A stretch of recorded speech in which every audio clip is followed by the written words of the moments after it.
Welcome to the Harvey Hour. My name's Nathan Harvey. I will be joined by my dad very, very soon. But today is Tuesday, October 11th, and we're going to jump right into our first topic because it is probably the talk of the weekend and the talk of the week, especially because of last night.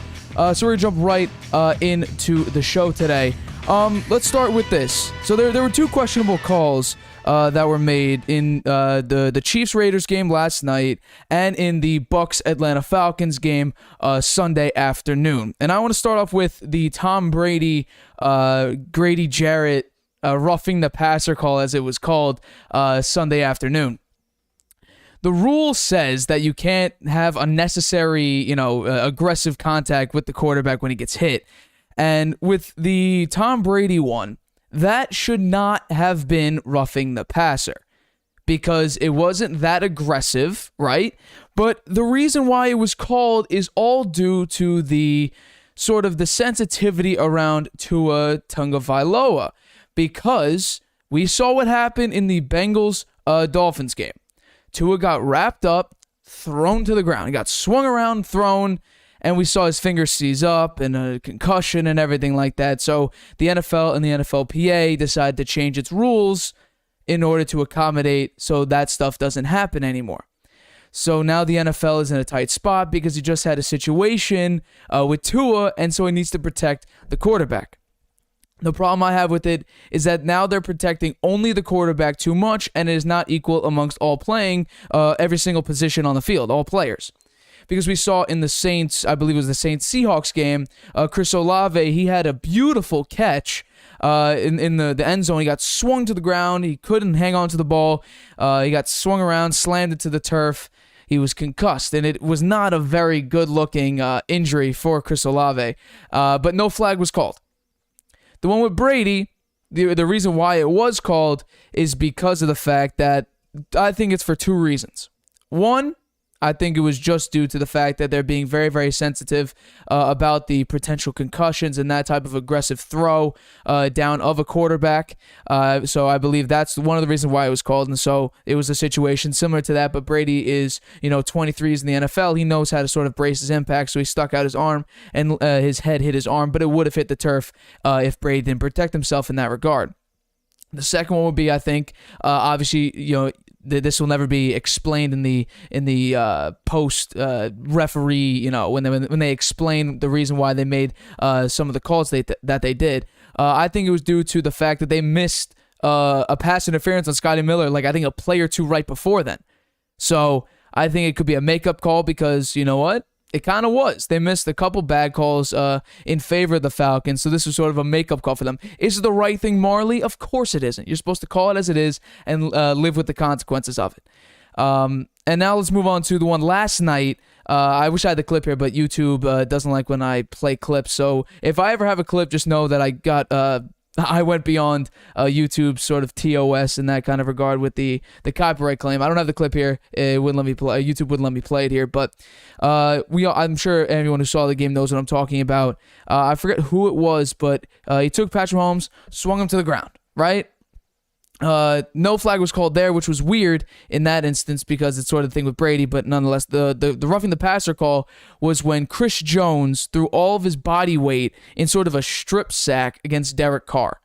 And that one I agree with. That one is roughing the passer because it says in the rules you cannot land on a quarterback with all of your body weight. You have to sort of hit him from the side. You sort of have to, let up on him when you hit him, sort of push him down. And that's what Aaron Donald does. He either wraps QBs up and throw him to the ground, or he tries to push him because, he's huge. He's very, very strong.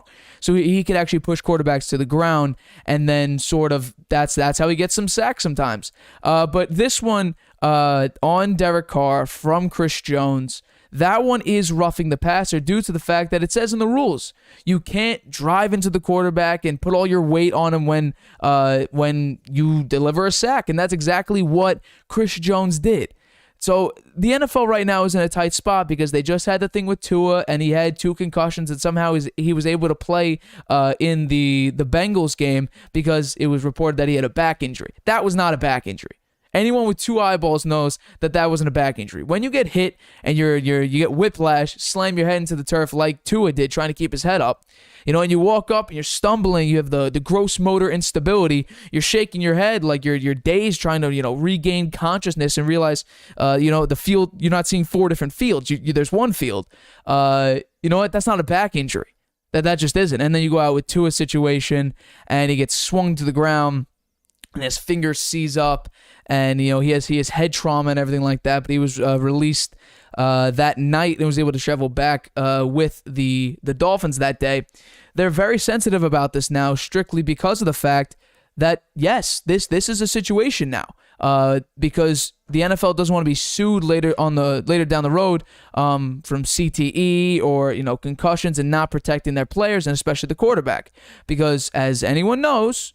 In the NFL is a business, and the quarterback is the key part of that business, because you take a look at some of these teams that have great talents, but their quarterback isn't a superstar, so the marketability of that team isn't as high as it could be.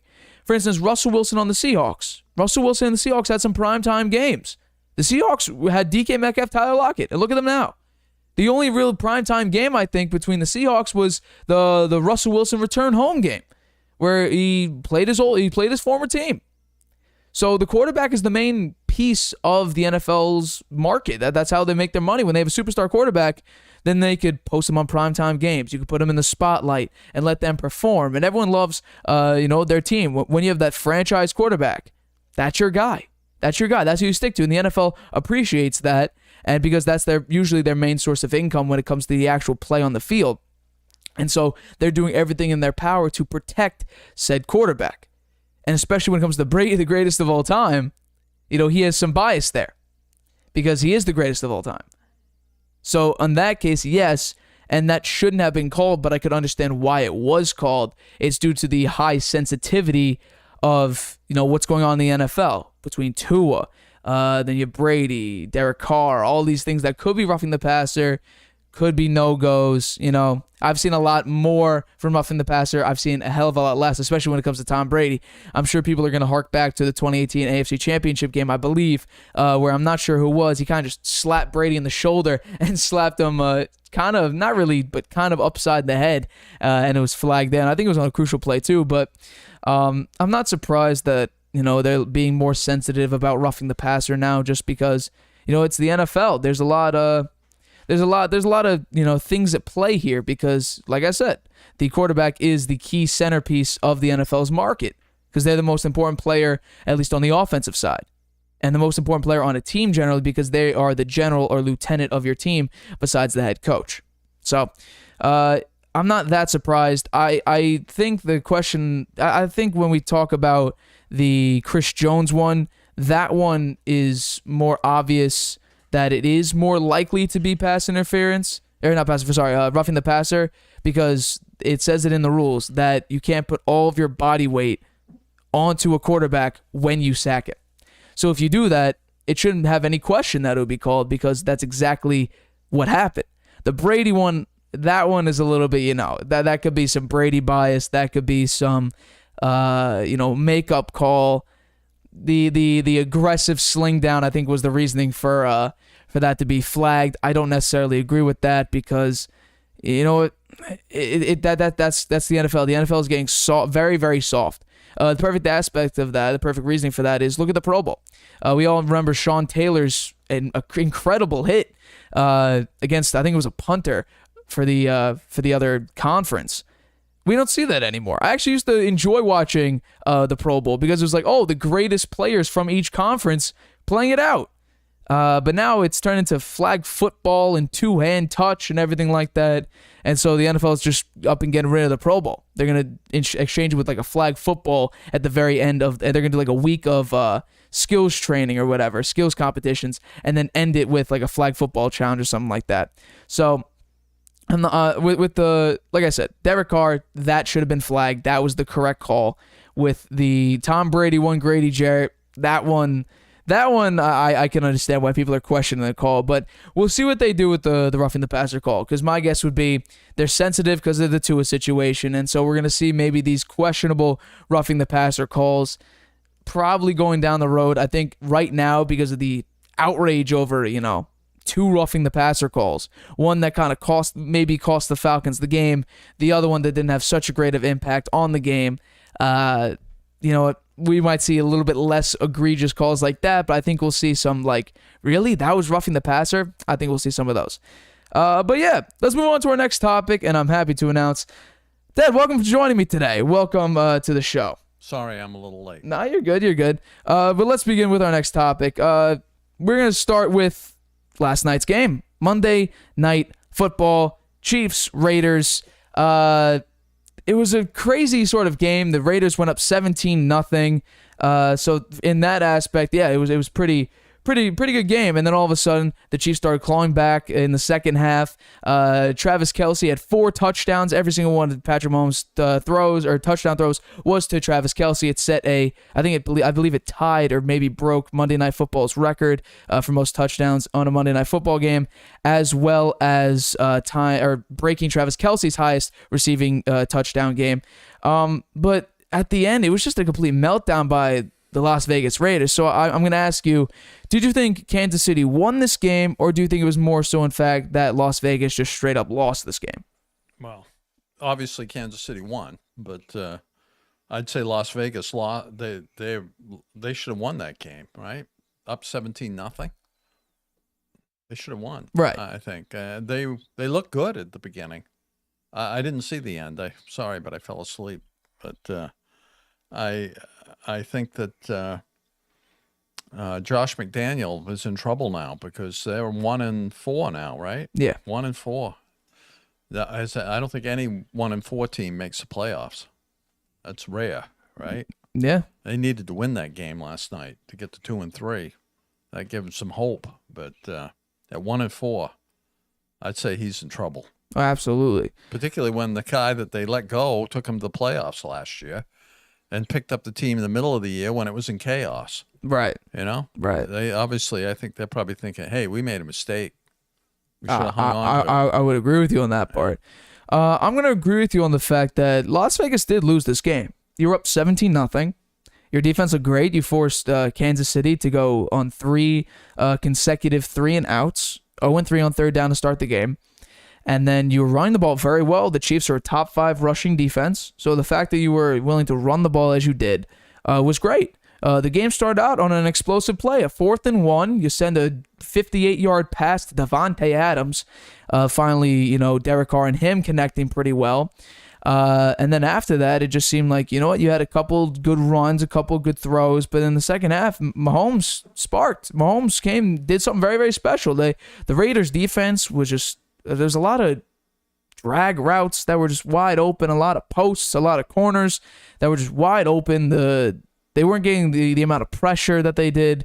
But Mahomes went to his dink and dunk as he has to do this year because he doesn't have Tyreek Hill. Those big explosive plays just aren't going to happen this year. They showed the stats are pretty much the same this year through 4 games. And that's what's surprising about it, yeah. But it's the fact that Mahomes is now learning to take that check down, to pass it to the running back, have him go 6-7 yards from the line of scrimmage instead of waiting for some guy deep to get open like they used to do. Because Tyreek Hill, they would have, I don't know how many big time plays they had last year, but it seemed like almost every game, it seemed like Tyreek Hill was going out getting a 50-yard touchdown pass, 75-yard touchdown pass, and that just isn't happening anymore. Yeah. So, and then I want to talk about this. Kelce's an animal. Kelce is something else. Absolutely. He's the best tight end in the league now. Right now, yeah, absolutely. I think all time, I think it's close. I would put him right now probably in the top 3. I don't think he's better than Tony Gonzalez right now, and I don't think he's... I would say he's not terribly close to Gronk, but he's not far away either from passing him. Yeah. Well, because Gronk could do something that the tight end right now isn't doing. He's older than Gronk, I think, right? I think he's 33, right? I can look it up right now. I think he's 33. Gronk, I think, is like the same age. Yeah. Yeah, let's see. All right. Hasn't been as banged up as Gronk in terms of injuries. Yeah, Gronk had a whole... He had a long list of injuries. Oh, absolutely. And that kind of, what? I don't think Gronk's ever had I don't think he's ever had consecutive seasons where he played every single game, which is shocking. Travis Kelce is 33 years old. Yeah, he turned 33 6 days ago. He looks good. He looks very, very good. The reason why I wouldn't put him over Gronk probably ever is because Gronk could do something that Travis Kelce and today's tight ends aren't really doing. Gronk was probably the best blocking tight end in NFL history because you saw it in 2017, 2018, especially in 2018, where people were asking, where's Gronk? Where's Gronk? Where's Gronk? Because he wasn't getting the catches and the touchdowns that he used to. He was used primarily in the run blocking and in the pass blocking. And he did a phenomenal job in 2018 because 2018 was the year that Sony Michel had his breakout year.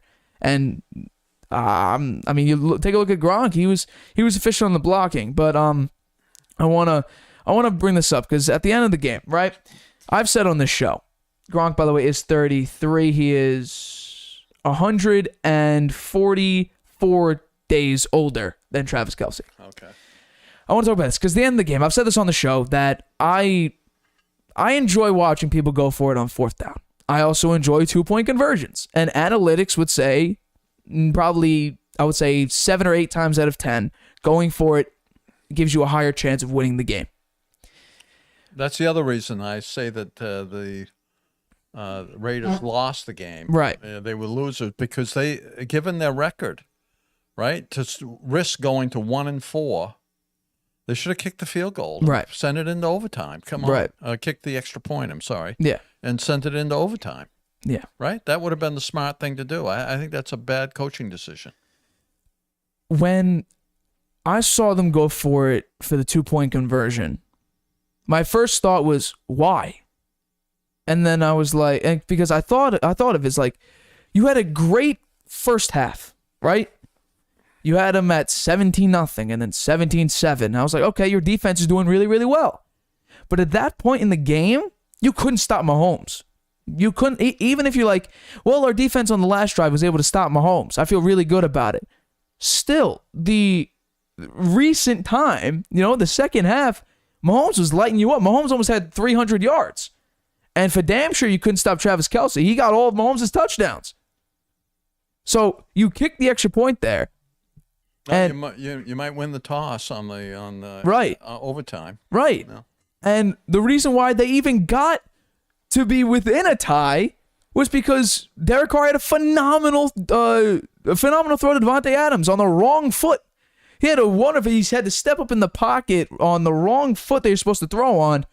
Threw it. I don't even know how many yards it went, but it was a beautiful throw. I was like, we've been waiting on that all game since the first touchdown. We've been waiting on that, and they finally hooked it up. And then probably the most embarrassing play was on the last drive that the Raiders had. It was a 4th and 1 or something like that. I don't know. I think it was under a minute, maybe. I'm not too sure. And Josh Jacobs was having a phenomenal rushing game. And on 4th and 1, they passed it deep. Not only did they pass it deep, Hunter Renfrow on a out route and Davante Adams on a post route ran into each other. And at first I was like, pass interference. And then I look at the replay, I'm like, oh my God, you guys ran into each other? That's unacceptable. It fit the way Josh McDaniels' coaching career. This was the perfect thing to happen because Josh McDaniels' coaching career has been embarrassing, and that play right now there defined it. And then Davante Adams at the very end of the game, which this might cost him a game or maybe cost him a decent fine. I think it was a cameraman. There was an angle where Cameron walked in front of Davante Adams, and out of frustration, I guess Davante Adams pushed him down, and the cameraman filed a battery or an assault, whatever it is, against Davante Adams due to that. So we're looking at potential probable league action being taken because Davante Adams pushed this cameraman. So we'll see how that turns out. Yeah. But Mahomes played extremely well in the second half. I will give that to him. He played extremely, extremely well in the second half. But just with the bad play calling and not looking for Davante Adams a lot more, I think I probably have it here. If I'm not mistaken, Davante Adams had like 4 targets in the entire game with over 100 receiving yards based on just two plays that were the majority of his. Should have thrown it to him more. You're right. They should have thrown it to him more. Last night's game, he had 7 targets, 3 catches. So I'm not sure entirely what the situation was with why he wasn't catching more balls. Some were just bad throws by Derek Carr, but They should have ran on 4th and 1. Instead, you had Hunter Renfrow and Devontae Adams run into each other, and by then the game's over. Mahomes nailed it, and that's the game. So Josh McDaniels is in some serious trouble. I think so. Because his coaching has been severely less than adequate. But let's move on to our next topic. We got some breaking news. Matt Rule has been fired as the head coach of the Carolina Panthers, and also the defensive coordinator of the Panthers has also been fired. Baker Mayfield is dealing with a high ankle sprain, also got hurt in the San Francisco 49ers game.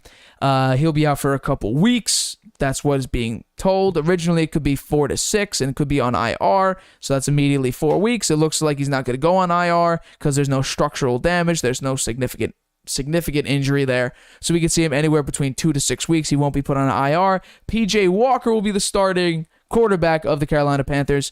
Mayfield had a pretty bad game as well. Like it says, as the topic says, 215 yards and interception. Jimmy G played surprisingly well. I won't say surprising. He played well, 250 plus yards, 2 touchdowns. But is Baker Mayfield good enough to be a starter in the NFL right now? And do you think he is the reason Matt Rule got fired, or do you think it's just Matt Rule's coaching record and how he's been coaching? What do you think the reason for Matt Rule getting fired is? I think it's his coaching, not Baker Mayfield. Okay. Because I think he'd lost the previous 8 games. At the last 8 games of the season last year, he lost. Okay. So he had a 12-game losing streak, right? Okay. So I think that had more to do with him getting fired than Baker Mayfield's play. Baker Mayfield sure didn't help, though. No, he didn't help, but their offense isn't so great to begin with, right? Although I don't know what's happened to Christian McCaffrey. He's usually a good player. Right. Well, I haven't heard his name mentioned much this season so far. You bring up Christian McCaffrey. There have been, the Bills especially, but there have been calls to see Christian McCaffrey's availability along with DJ Moore. The reason being is that people believe that the Panthers will go on a complete reset, get rid of all their pieces, acquire a bunch of draft picks, and have a complete reset with the team. Matt Rule, trade deadline hasn't passed trade yet. deadline, I think, is week 7 or week 8. It's like middle of November. So they might unload those guys. They may. Matt Rule, as a head coach, has a record of 11-27. He has never had more than 5 wins in a season. Yeah. But his quarterbacks were also not that great. You had the broken down Cam Newton, I believe, potentially, and then you had Sam Darnold. Yeah. So it looks like Darnold's going to be I'm sorry. Teddy Bridgewater for the first year. him. Teddy Bridgewater, and then you want Sam Darnold, and now you have Baker Mayfield. So your quarterbacks weren't. I mean, Teddy Bridgewater's respectable, but there's a reason why he's a backup. He gets hurt a lot. He gets hurt a lot. Sam Darnold has been a complete trash bin his entire career with the Jets. People were wondering, is it the Jets? Is it Sam Darnold? Well, he's getting another chance now. Not really, because he's hurt at the moment. PJ Walker's starting. Oh, PJ Walker is the third string, so he'll step up. Yeah. But Matt Rule's coaching career as of right now is done with. Yeah. Who's the interim? I believe One of the people on their staff. I think it's the OC that is now the head coach. Actually, no, it's not Ben McAdoo. I'll look it up right now. But are you surprised that Matt Rule got fired this early in the season and they didn't stick with him? Because the big thing entering this year, because people were expecting Matt Rule to get fired last year, was that the Panthers were saying, we'll take some time, and people, and I think Matt Rule even said, where this is going to be a long process of the rebuild and getting accustomed to the NFL, because he rebuilt Temple's he rebuilt Temple, he went to Baylor, rebuilt them, and so I guess the Panthers, when he got hired, I expected the Panthers to believe that Matt Rule would rebuild them as a culture, because he was a culture builder. Yeah. And it just so happens that the NFL culture and college culture doesn't seem much of the same, because clearly they didn't have any success here. Yeah, well, I think that when they brought in Baker Mayfield, they expected the offense to hum, right, and for them to be competitive. Okay. And when that didn't happen, I think that's a big letdown for for the ownership, and that's probably had a lot to do with him getting fired too. Right. what's his name? Steve Wilkes? Steve Wilkes. I believe he was his only head coaching stint, I believe, was with the Cardinals.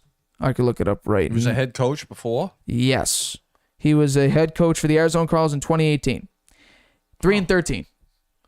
3-13. That Arizona Cardinals team, ranking-wise, dead last in rushing defense. Top 4 in passing defense.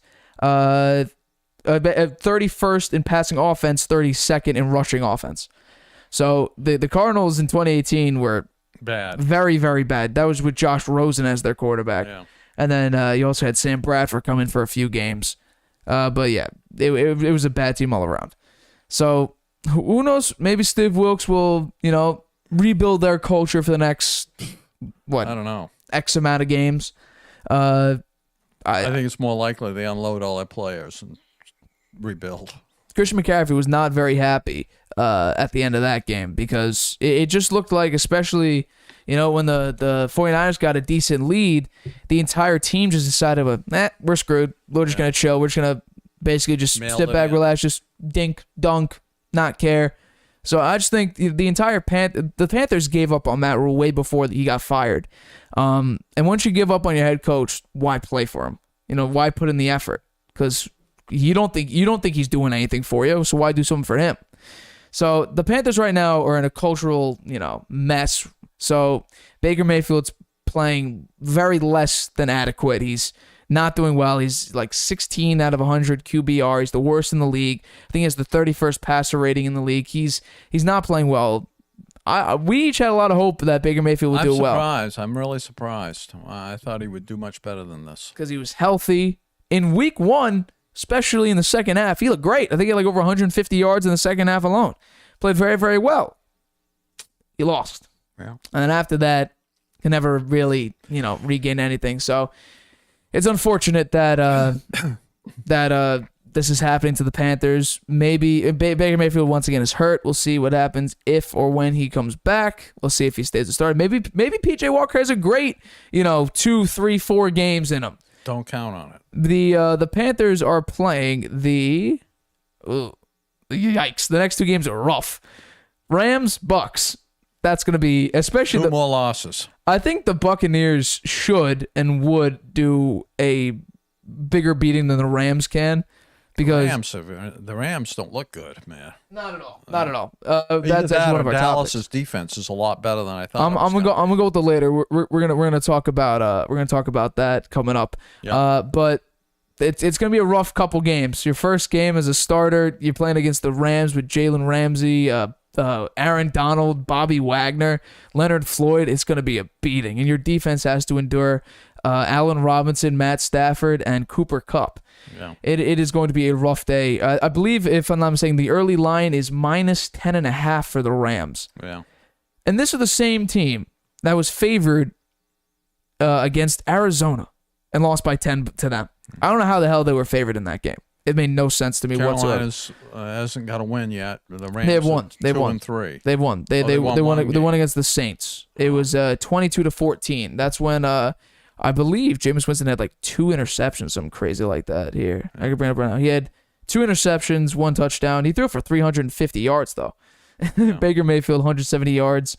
That was all Christian McCaffrey though. 25 rushes, 108 yards. So Panthers are screwed right now because they lost their head coach. They're bringing in the backup to the backup, but it was the backup to Baker Mayfield, PJ Walker. The team is right now just giving up. So maybe they'll get a little bit of a jump start when they bring in Steve Wilkes, but Steve Wilkes' only coaching stint was 3-13. Josh Rosen, David Johnson, I believe, was the running back then. Not a good look for the Carolina Panthers. We're going to take our first break. We're going to be back. We're going to talk about the New York Jets and the New York Giants. Is New York football actually back? Also, should Dallas stick with Dak Prescott? Or should they stick with Cooper Rush, who right now is 4-0 as a starter for the as a starter in the NFL? And I'm gonna get your opinion on whether or not the roughing the passer call was the right one or not. All that on the Harvey Hour coming up right after this. You have a lot to say. Maybe you've thought, I should start a podcast. Meet Anchor, the easiest way to make a podcast ever. It's a powerful mobile app and web tool that lets you record a podcast anywhere and distribute it everywhere. It's great whether you're a seasoned pro or just starting out. And it's 100% free. You can record your show straight into Anchor on your phone, iPad, or the web, using any mic you want.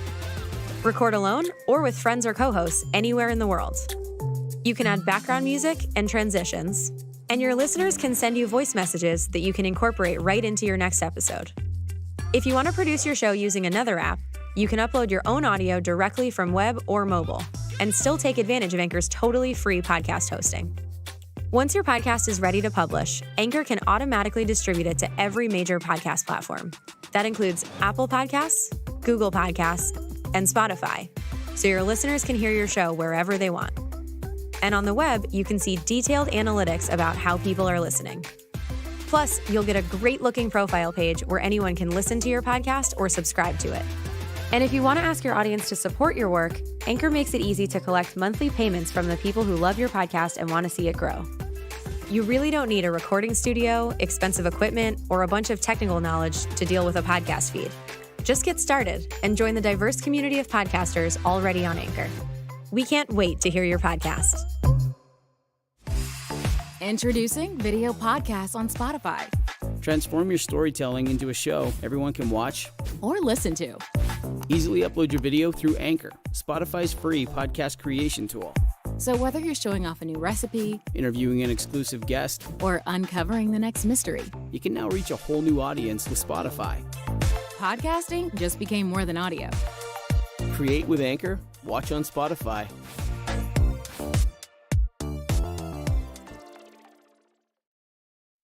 Welcome back to the Harvey Hour. My name's Nathan Harvey. As always, joined alongside my dad, Stephen Harvey. Let's move on to our next topic. Like I mentioned right before the little break, we're talking Giants, New York Football Giants. What a game in London, 9:30 a.m. Eastern Time. Snap. The Giants upset the Packers in London, 27-22. Saquon Barkley had another 100-yard game. Daniel Jones did not play that poorly either, putting up barely 200 yards. Once again, no turnovers, I believe, for the second consecutive game. So, do you believe that the Giants are serious competitors in the NFL, or at least the NFC? Well, I think they got a pretty light schedule, right? I mean, their schedule is one of the easier ones because they were terrible last year. So they get an easier schedule, but beating Green Bay makes them very credible. I think. I think beating Green Bay puts a different spin on them. You know, I mean, they lost to Dallas, Right. so and the prior games were against pretty bad teams. Well, right? the Dallas game, 6 sacks, like 23 pressures. The Dallas defense Dallas is pretty has a legit. good defense. It's a very, very legit defense. And I think that Green Bay has a good defense too. So I watched the Green Bay game. I thought the Giants played very well. Barkley is if he needs to stay healthy for them to be competitive. Right. I think a lot of the offense is going through him. He's delivering. You can't put too much responsibility on Daniel Jones. But I do think the coaching is very good for the Giants this year, and they've got the discipline in there. Don't turn the ball over, and that makes a big difference, right? Because the Giants are a turnover machine in the past, and that led to a lot of losses that they had. So not turning the ball over, 2 wins. That's both games that they didn't turn the ball over, they won. So I think that makes a big difference. So I think that they are credible. What's their schedule look like for the next 4 or 5 weeks? Well, Green Bay was, I think, the hardest one they'll play for a little while, but just strictly based on the offense. But the Giants upcoming, Baltimore, Jacksonville, Seattle. So okay, so Baltimore. If they beat Baltimore, then they're definitely. if they beat Baltimore, I'd say they're up there, and they could be a playoff contender. I would have to agree with you if they do beat Baltimore. Is that at home or away? They're home. Home. They're home.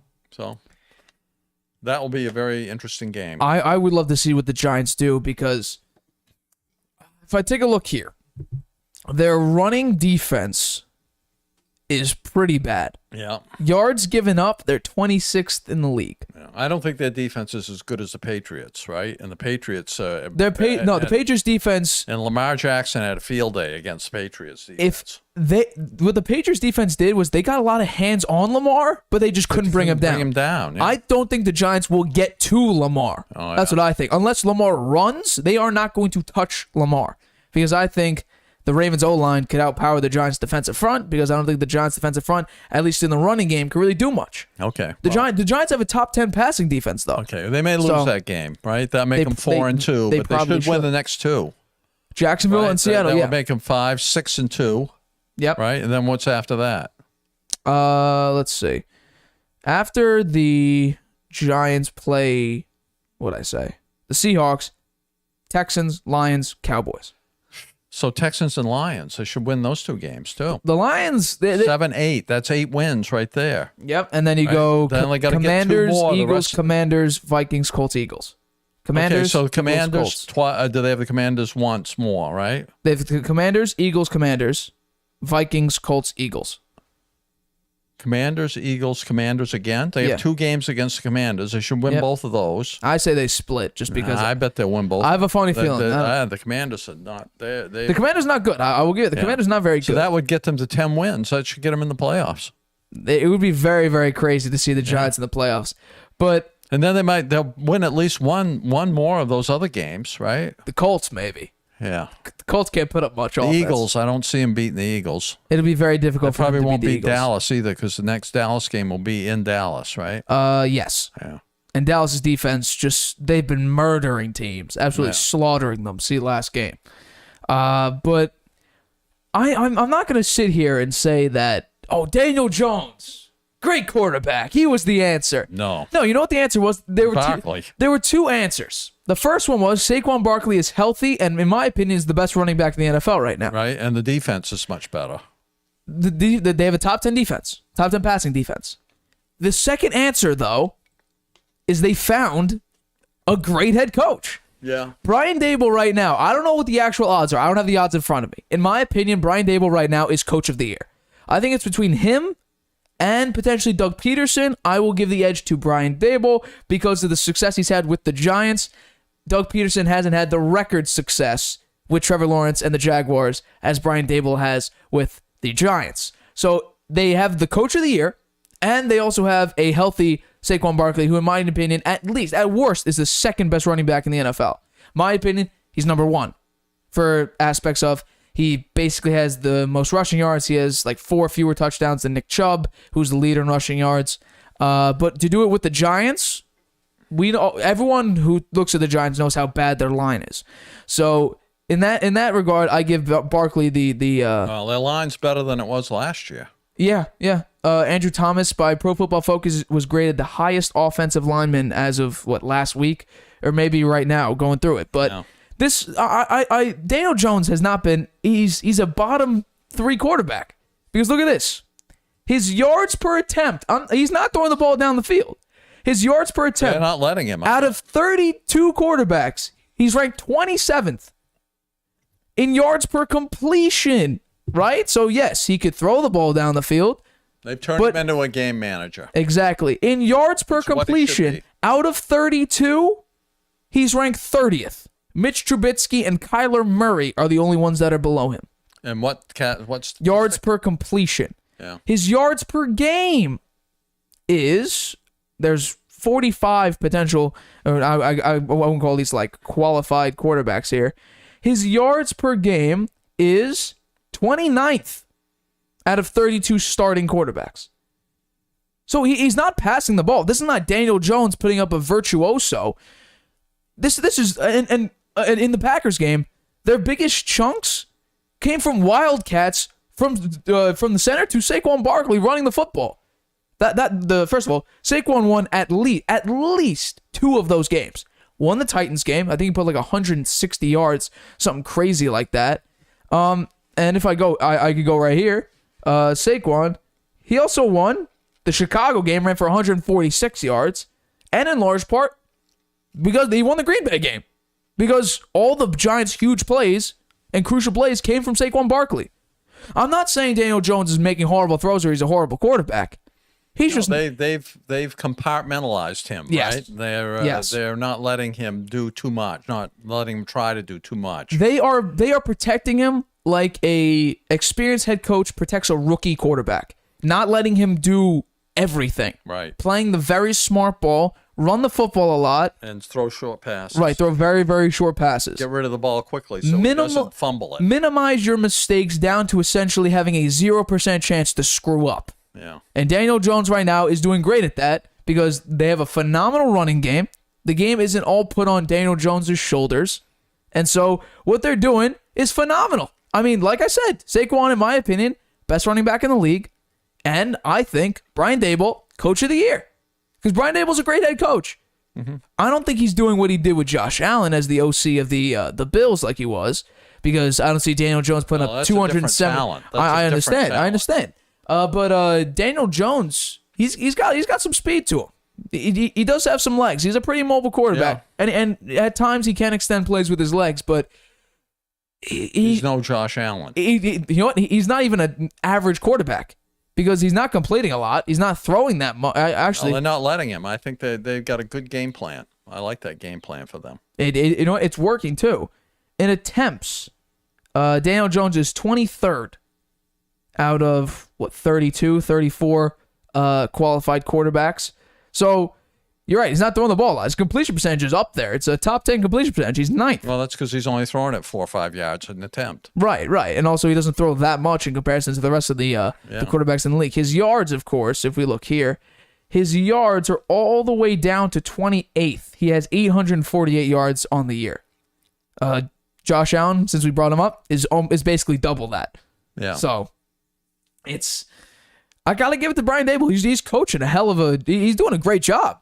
He's doing a phenomenal job. The defense isn't absolutely terrible. The offensive line's good enough to run block. The defensive coordinator's good. Yes. Wink Martindale. It's a great job. And also, they must be excited. I'm sure they're excited. Giants fans, the Giants I can tell they're very excited. Saquon is hyped. The Giants fans, I have 4 of them. They're very hyped because the Giants are great. As of right now, the Giants are great. They have a top 3 rushing offense. The rushing defense is, below average, but their passing defense is top 10. So, I mean, I can't say, the Giants are terrible.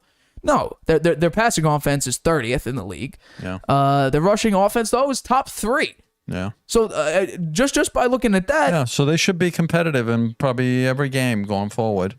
And I'd say there's enough easy ones there for them to win 8 or 9 games, and then opportunity to win 10 or 11. Remember, I'm pretty sure we talked about this. We each thought, at least in my opinion, that I thought the Giants would go 5-12. That would mean they have to lose what? They would have to win only one more game and lose out. That's not going to happen. I think I'm looking at this. I agree with you. I don't think that's going to happen. Unless Saquon Barkley gets hurt and is out. Then they're screwed. Then they're screwed. Then they're absolutely screwed. Yeah. Let's move on to the next New York team because they also had a tremendous win. It was a little bit lucky and quite unfortunate for Dolphins fans because Teddy Bridgewater was out on the first drive of the game. Sauce Gardner had a great safety sack against Teddy Bridgewater, ended up knocking him out for the game due to a concussion, but the Jets absolutely crushed the Dolphins. It was 40-17. Breece Hall almost had 200 total yards. Bridgewater, like I said, out early due to a concussion. The defense played very, very well. Zach Wilson played a great game. So the Jets were this hype. He was more of a game manager too, right? He didn't make any mistakes. Great game. He had a good game. Yeah. Good game. Maybe great wasn't. When I talk about great game, when it has to do with the Jets, no turnovers. Yeah. That's when I think great, especially with the way Zach Wilson plays. Relatively speaking, for the Jets, it was a great game. Yes. As the games go, it was average to good for his performance. Right? Yes. He didn't have much. He didn't throw the ball very much, right? 21 attempts. Yeah. 210 yards. Yeah. No touchdowns, no picks. Yeah. Okay. So that's nothing too elite. The Jets as a unit, though, played a phenomenal game. I mean, yes, they were up against Skylar Thompson. The Dolphins have a good defense, so I think the fact they scored 40 points, that's credible. Brees Hall had a But tremendous. I don't run. have. I'd say I'm more confident the Giants are real than the Jets. You don't think the Jets are worth the hype? Not yet. So do you think They have an easy schedule too. I mean, they didn't win Yeah. anything last year. They have one of the easiest schedules in the league. Yeah, no, I wouldn't necessarily disagree with that. So do What you are their next 5 games? I was just about to look that up for you, but so do you think that this is just just they just got lucky because Teddy? Do you think Teddy Bridgewater would have made at least a little bit more of a challenge? Yeah, I think he would have done much better. I mean, with the way the Jets looked like they were I playing, mean, that guy I that don't. came in, he hasn't had any experience, right? No, rookie, but he had a great preseason though. Yeah, I think he had like he didn't have a very good game. 5 touchdowns, no picks, or something like that. He didn't have a very good game. No, 166 yards. Not a great game at all. But we bring it up. Speaking of this team, we just talked about them. Green Bay Packers at Packers next week. Then they go to Denver. I think that's a winnable game. Denver. Yeah, I do too. And then Patriots. No. Belichick against young quarterbacks slaughters them 9 times out of 10. Then the Bills. Bills are gonna stomp them. Bye week. Then at Patriots, Bears, Vikings, Bills, Lions, Jaguars, Seahawks, Dolphins. So that one's a little bit harder to say. Yeah, you're gonna win 8-9 games. What are the records? 3-2 now. They are 3-2. This is the first time the Jets and Giants have had a winning record since 2015. So Wow. that's something to look at here.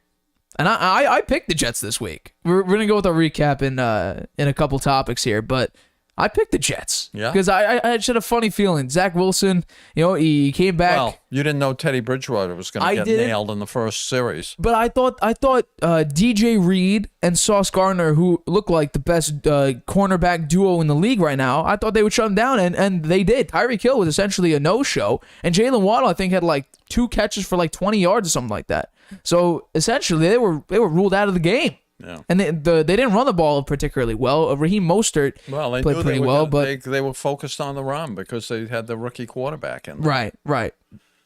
So,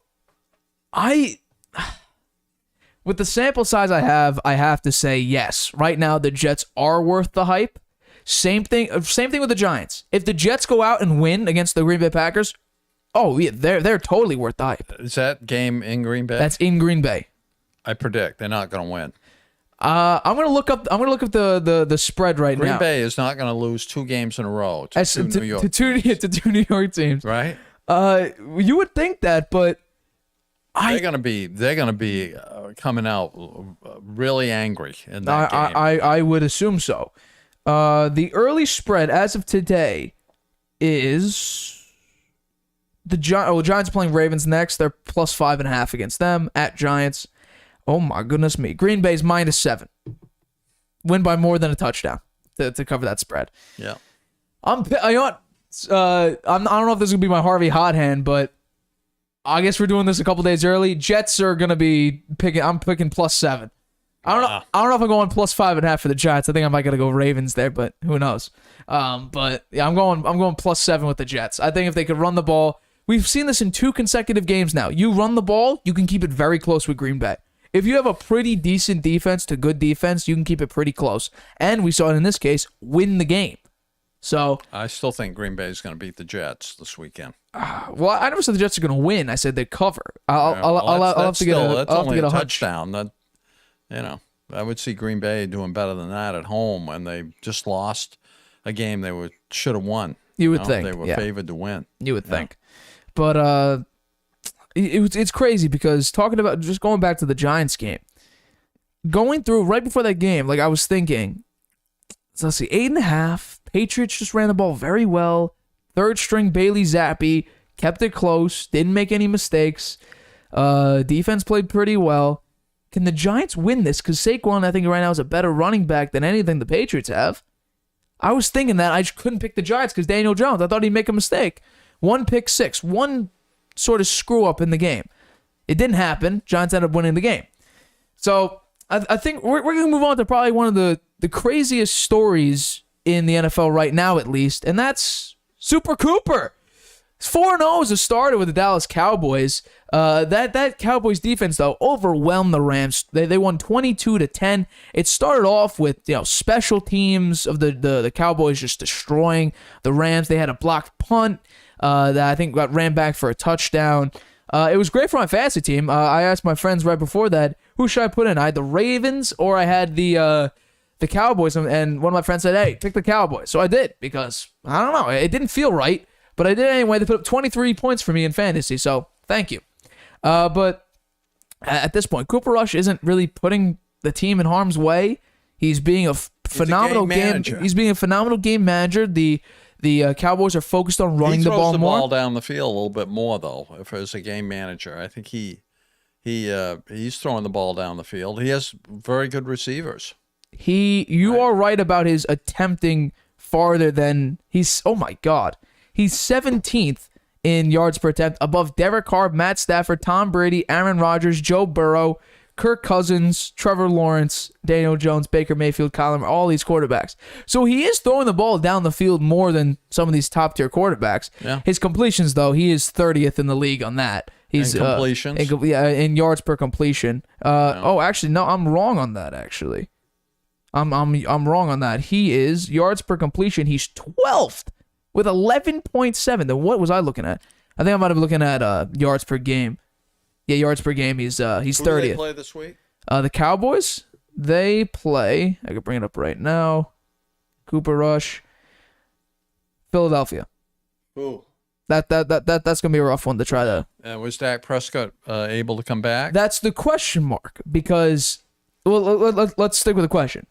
Should the Cowboys, let's just say, for all intents and purposes, because it matters about how well Dak Prescott can grip a football. If he's healthy, should Dallas start Dak Prescott in this game against Philly? Or should they stick with Cooper Rush, see how he plays, and move on from there? I'd go with Rush. You'd stick with Cooper Rush? Yeah. Why? I would at least start him. Okay. You know, if he gets in trouble and they start getting behind and stuff, then they could bring Prescott in. If he's able to play. I mean, maybe they give Prescott another week to recover. Why not? They're in good shape, win-wise, right?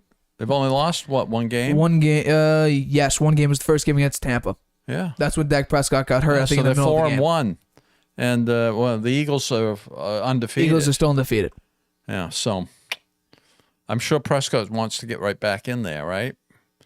But I'd say if they don't think he's 100%, but he could play, then I would start Rush. And if the Cowboys get into trouble, then you could bring Prescott off the bench, might give him a spark, right? I'm going to agree with you, but I'm not going to say put Dak Prescott in. I would say start Rush, die with Rush. If Rush sucks against the Eagles, they play the Lions next and then the Bears. Throw Dak Prescott in. Let him get used to the NFL again because he got hurt. It's an injury. Let his hand get warmed up after the injury. He's been out for 4.5 games, essentially. So you're up against the Lions. Lions got shut out by the Patriots. You know, they were the number one offensive scoring team in the NFL. Put up 0. Put up a big goose egg this week. So throw him in there. Have him dominate. Then against the Bears, have him dominate in that game. Because I got to believe the Lions look terrible. The Lions look very, very bad. Terrible. Lions look very, very bad. Gee. But what if it ain't broke, don't fix it. Cooper Rush is doing fine. Yeah, well, I'm saying start him. I'm agreeing with you. I'm just saying don't take him out. Okay, well, we'll see. Ride or die. Ride or die. Yeah. Cooper, put him in. He's 4-0 as a starter. He's not throwing the ball away. He's not throwing the game away. He doesn't even have an interception on the year yet. He has 4 touchdowns, no picks. I mean, what he's doing is crazy. He's not. And this is where the Cowboys had their success in Dak's rookie year. They focused heavily on running the football, and their defense was great. They went 13-3 that year. Pollard is having a good season. Pollard has been having a good couple years. Yeah. People were considering replacing him as the running back. Elliott looked okay. Elliott looked pretty good. Yeah. Elliott looked pretty good. So I would say put in Cooper Rush, have him play against the Eagles. This should be a challenge. If Cooper Rush can keep up with Jalen Hurts, if that defense can slow down Jalen Hurts, give Cooper Rush a chance, keep him in there. Okay, what would you say if Cooper Rush has a great game and the Eagles win big? I mean, the Cowboys win big. Then what do you do? They're paying Dak Prescott a lot of money. Yeah. They're paying him a lot. Back in.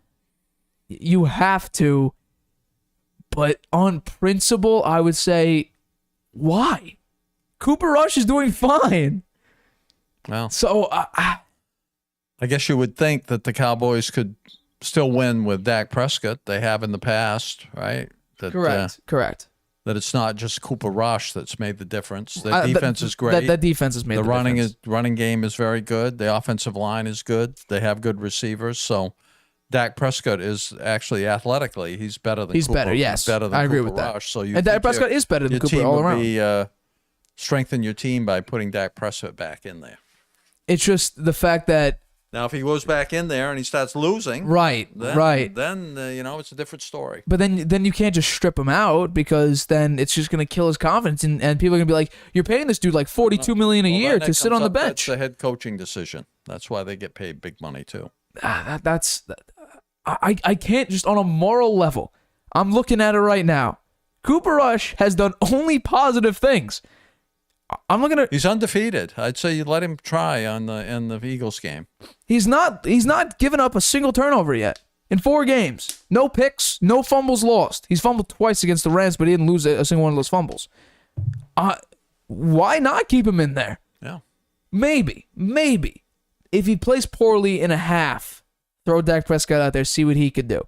See if he could keep it going because their success I think it's more likely that they will let him start on against the Eagles, and even if he does poorly, he'll play out the whole game, and then it's easy to turn it over to Prescott, who has 2 games that are very winnable to get back in the groove, right? Right. That probably makes more sense. It's a great story. The NFL has tremendous stories, it seems like, every year. Yeah. This is just another one. You know, if 4-0 as a starter this year, I think he's 5-0 in his career as a starter.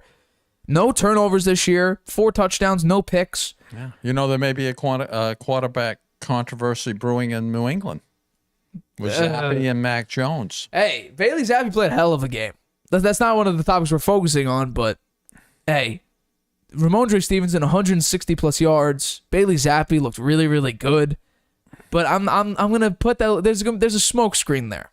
Lions defense is not good at all. Not at all. But yes, Bailey Zappi played very, very well in regards to what he is, a third string from Western Kentucky. Yeah. But hey, they played Mac a great Jones, game. I don't know how recovered he is from that ankle. They might give Zappi one more game. Potentially. Who are they playing next? Oh, they're playing the Browns next. And I just checked. They're 3-point underdogs. They're 3-point underdogs to the Browns? To the Browns. Yeah. Come on. They must think Zappi's going to start then. Maybe. Yeah. That also, the running defense for the Patriots, can they keep up with Nick Chubb and Kareem Hunt? That's the big question mark. The Patriots got a pretty good run defense, right? I mean, look at what Lamar did to that team. Yeah, well, that's different. That's the quarterback running the ball. You don't expect that always. Yeah, but it's Lamar. It's that's his primary. Yeah. It's to run the football. Let's move on to the one that I want to talk to you about. I already gave my opinion as the block A for me for this show. There were 2 roughing the passer calls. One against Brady with Grady Jarrett, and then you also had one last night. Chris Jones. The one last night was clearly okay. Okay. Right? Because Chris Jones weighs what, 400 pounds? He put all his weight on him when he hit said him, 300. He was about to say 370. Caught himself and said 340. But you know what? He may weigh 370. But yes. So I thought that one was okay. And the Brady one. The Brady one was a little questionable, but they're up around his head, right, with the hit. They swung him around. Yeah, but right. They said that there was no need for it. No need for it. So I got that too. They're more sensitive to it now because of the Tua thing. So I don't have a problem with either one, actually. I said in the opening block of this that I could understand why they called it. I don't necessarily agree with the call because it's a sack. You can't do a lot when it comes to that. But I think it was more so a makeup call, which you shouldn't really call in the NFL, but it happens in like every sport. NBA refs miss a call; they'll give you a call later on in the game. I think this was just a makeup call here. But we'll see. We'll see what happens. But I agree with you on that. All right, let's move on to what we normally do. Every single week, we recap our games. Every Tuesday, we recap Thursdays. We recap Sunday and Mondays because we recap Thursday's game on Friday. But let's go right through it right now. We're going to obviously begin. That's the Draymond Green video from last show. Let's begin with your picks. You did okay this week. You did okay. Make that a little bigger. I will. You're slowly you're slowly but surely giving yourself a winning record for wins and losses. But let's begin with your picks. All right. The first one, obviously, we all know that one was the Colts and Broncos. We obviously lost that, or you lost that one. But New York, Green Bay, London game. I was surprised by that. Very surprised. That gives the Giants, I may be picking them a little more going forward. We'll see. I did okay with the Chargers, but missed on the point spread. Yeah. I'm not a big Browns fan, and Patriots have to win that game this week. The Cleveland Clowns. That's what they are. The Cleveland Clowns. Yeah, right. Because they got to get back to 3-3.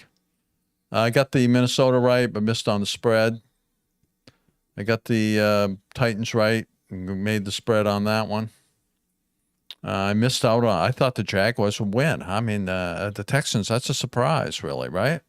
I would say didn't so. think that was going to happen. And then I didn't think that the Seahawks. Well, I did pick the Seahawks to win against the Saints, but I missed out on the. Missed out on everything. Hey, Taysom Hill had a great game that game. Huh? Taysom Hill had a great game against the. He was the the starting quarterback. No, he wasn't the starting quarterback. Andy Dalton was. Yeah. He had a great game rushing the football. I think he had over 100 yards rushing. I missed out on that.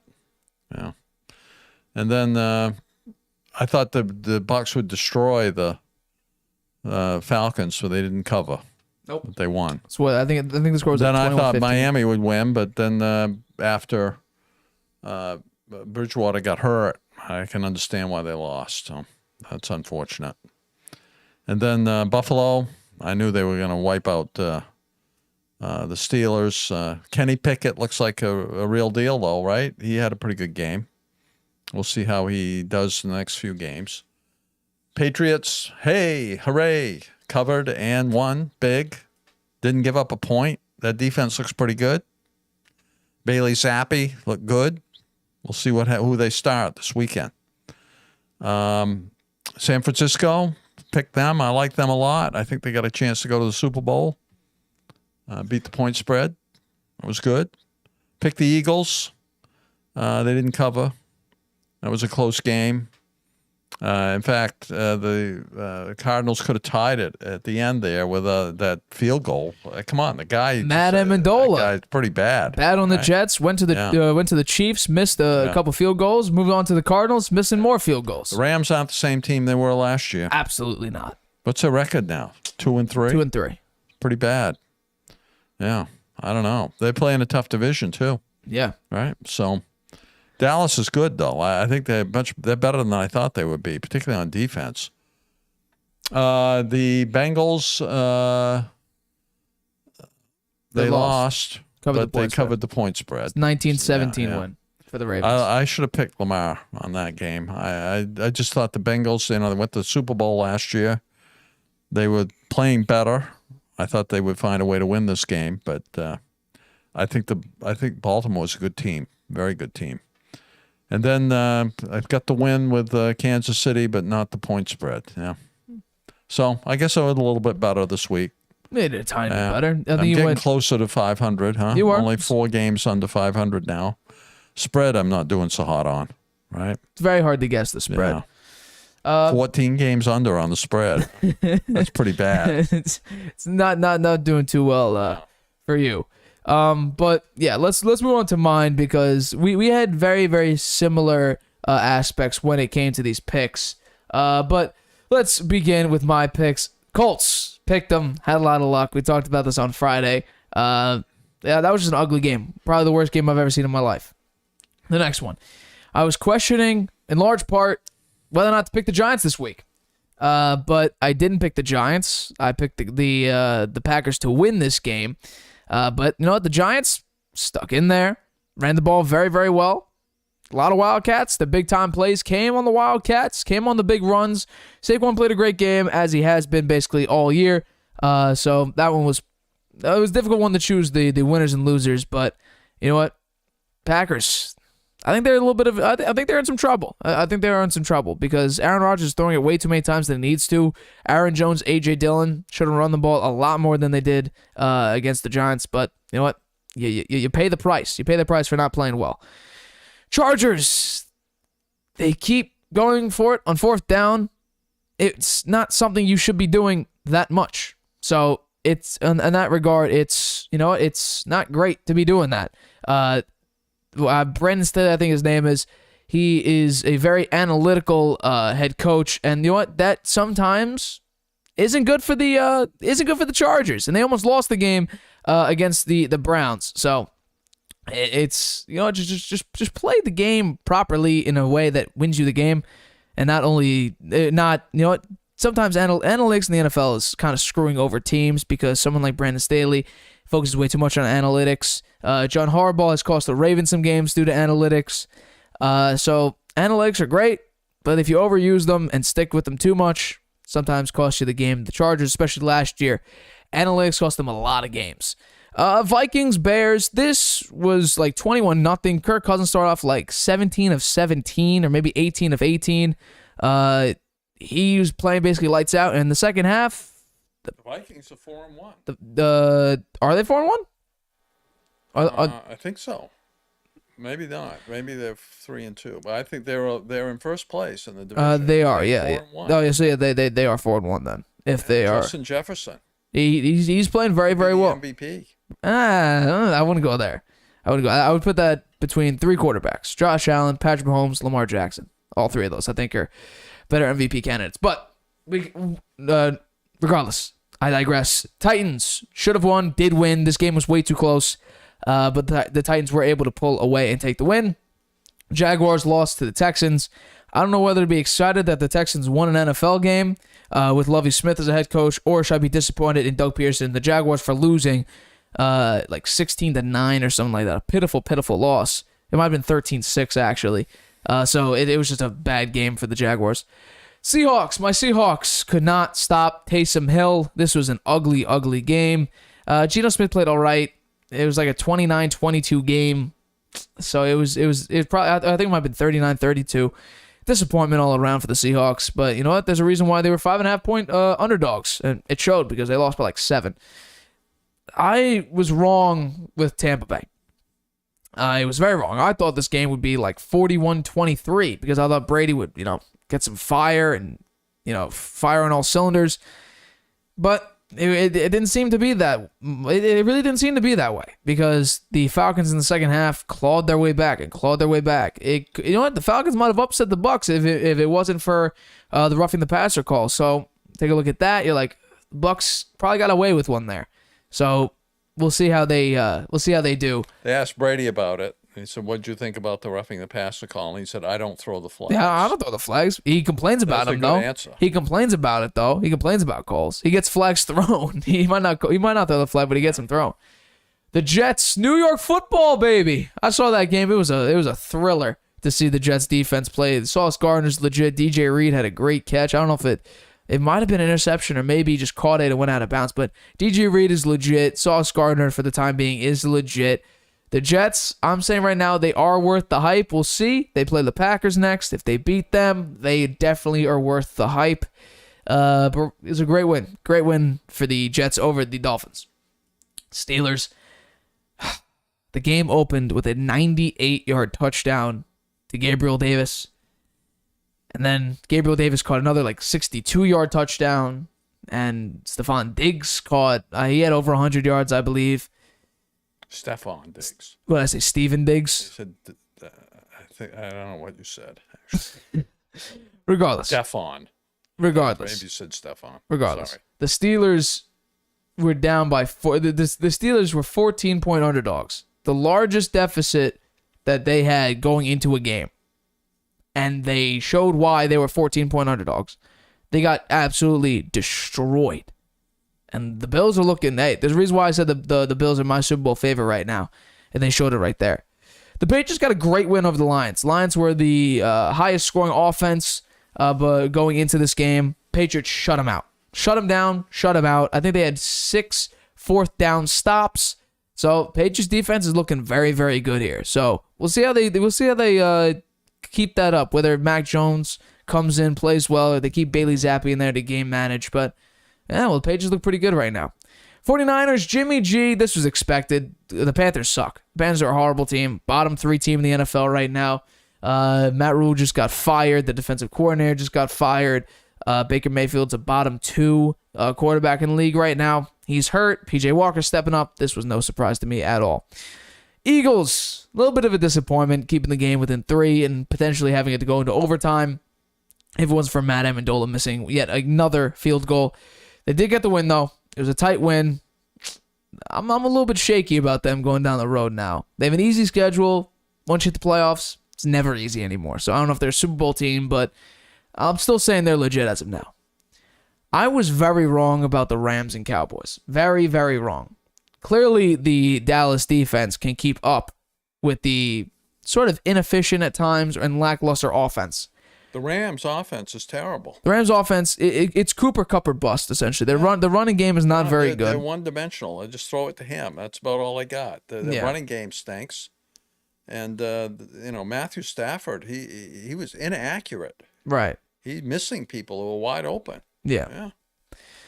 So Cowboys defense is a little bit better than that offense, which is keeping them in a lot of games. Cooper Rush is playing very, very well, so I got to give it to him. The Bengals disappointed me. Ravens got pressure. Joe Burrow had 4 yards per attempt. Didn't throw the ball downfield really at all. Ravens played very well, and you know what? If it wasn't for Justin Tucker, who knows when this game? Who knows how this game would have went? Because Justin Tucker kicked the game-winning field goal. He's money, that guy. He's good. If you were ever to spend a first-round draft pick on a kicker, he'd be worth a first-round draft pick every single time. So Justin Tucker's legit, greatest kicker in NFL history, probably the most accurate kicker in NFL history. I put him over Adam Vinatieri. I have to, just by his clutchness. Holds an NFL record, 66-yard field goal. It's all hail Justin Tucker when it comes to the Ravens because he was the one that won them that game. He's money. And then Raiders had a chance to tie, had potentially a chance to win. They should have tied it. That was should a have tied mistake. it. Yep, but when you know what? When you're risk going 1-4, you should kick that extra point and then try to play in the overtime for the win. I'm gonna stay consistent and say I don't hate the play call going for it, but I will be objective and say at that current moment in time, your defense could barely stop Patrick Mahomes. On that situation, you take the points. You do take the points on that. But I'm well over 500 in wins and losses. You've had 2 great weeks, Nate. I've had 2 very good weeks, at least in the wins and losses 11 wins category. this week and 13 wins last week. Yeah, it was very high up there in the past couple weeks. How many wins did I have this week? You had last week. You're right. I'm 36-42. You're 32-46. Yeah. So long way to go there. We each have a very, very long way to go. How about your 5 picks there? The hot hand. The hot hand has not been doing very well. I think I have it here. Let's see. Let's reveal it for everyone here. Chargers missed that one. That one was wrong, point spread wise. This one was also wrong. I don't know where it went. That one was wrong. That one was wrong. I went 1 of 5 this week. 1 of 5. One of 5. So your hot hands are not at 500 overall. No, I think I'm down by 5 now. I think I need to go 5-0 if I'm going to go backed up to 500. But that does wrap it for us. That does wrap it up for us here at the Harvey Hour. Thank you all for tuning in to today's show. Thank you. We're gonna be back Friday, 6:30 p.m. Eastern, right here on YouTube for. I don't know what I got in play. I don't know what I got in store. Should we pick the Thursday night game right now? Sure. Yeah, let's pick it. Why not? I'm not. Oh wait, it's the. If I'm not mistaken, it's the Commanders and. What was it? Commanders and Bears. Oh, yeah. Let's see. That's a tough one to watch. It's October 13th. Yep. Commanders at Bears. Let's check the point spread very quickly while I have it up here. -1 for Chicago. What do you got? I'll take Chicago and the spread. I'm going to take Washington +1. If you lose to Chicago, that's bad. Justin Fields isn't throwing the football. So I'm going to take Chicago. I'm going to take Washington +1. And you know, while we're here, while we're still live on the Harvey Hour, there were a couple baseball games played today. couple baseball games. Philly almost lost the game. They're up 7-1. Braves almost came back. They had a 3-run homer in the ninth inning to make it 7-6. Philly still got the win though. And Houston barely eked out a win against Seattle today. I think Seattle was up like 2-0 or something like that early on. Houston was able to come back, win 8-7. We got right now top of the first, Cleveland at New York. Nothing in that game. I'm gonna go watch that one. And we have San Diego, Los Angeles coming up after the Yankee game. Mm-hmm. So Where do the Bears rank in defense? the Bears. First off, I just want to make this claim that I went 0 for 4 on my postseason, the MLB postseason predictions. I went 0 for 4. You did better. I'm doing better than that. Defense, you said, right? Yeah. Top 10 passing, bottom 2 rushing. Their top 5, I would say they're probably 8th. Commanders are 10th in yards and 5th in touchdowns, and the Bears are a top 10 I'm passing still defense. picking the Bears. Washington's my pick. Washington's my pick. But that does wrap it for us. So far, I think I've won a Thursday night game. I don't think I've had one win yet. No, you might have. I think you chose the Chiefs week 1. Okay, that's right. Or that. Well, actually, no. The first Thursday night game was Bills-Rams, and I think we might have each had the. Actually, I think I picked the Rams on that game. I think you did as well. Yeah. I don't think I've won a Thursday night game yet. No, I'm pretty sure you won the Chiefs one. I'm like 99% sure you won the Chiefs one. When did the season start? September 9th? Yeah. Let's see if I have it here. I'm not sure if who won. But that does wrap it for us here at the Harvey Hour. Once again, Friday, 6:30 p.m. Eastern, always here on YouTube. But for this one, we are going to wrap it up. I'm going to try to see if I could actually find this before I actually go. You did choose the Rams. You did. Yeah, I remember that. Yeah, so. Okay, bye, you won. everyone.